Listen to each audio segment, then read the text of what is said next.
Live India 24 channel में आप सभी का बहुत बहुत स्वागत है। आइए सुनते हैं गंगा प्रसाद शर्मा जी द्वारा लिखित किताब से ली गई मोटिवेशनल कहानी सत्य की राह।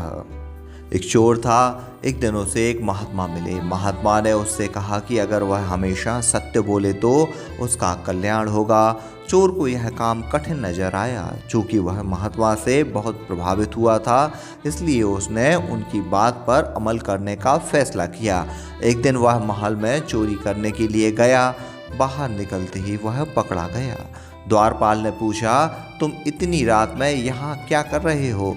चोर ने कहा, मैं चोर हूँ और चोरी करके वापस जा रहा हूँ। द्वारपाल को उसकी बात मजाक लगी।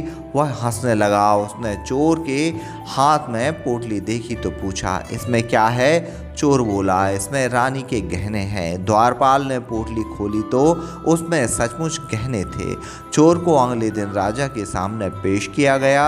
राजा ने कहा, तुम जानते हो राजमहल में चोरी के लिए मृत्यु दंड भी दिया जा सकता है, फिर भी तुम कह रहे हो कि तुमने चोरी की है। चोर ने कहा, महाराज, मैंने तय कर लिया है कि केवल सत्य ही बोलूँगा।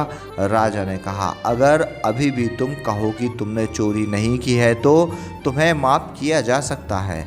चोर ने कहा, मैं सत्य से नहीं हटूंगा, चोरी मैंने ही की है। राजा ने कहा, तो फिर तुम्हें सज़ा मिलेगी।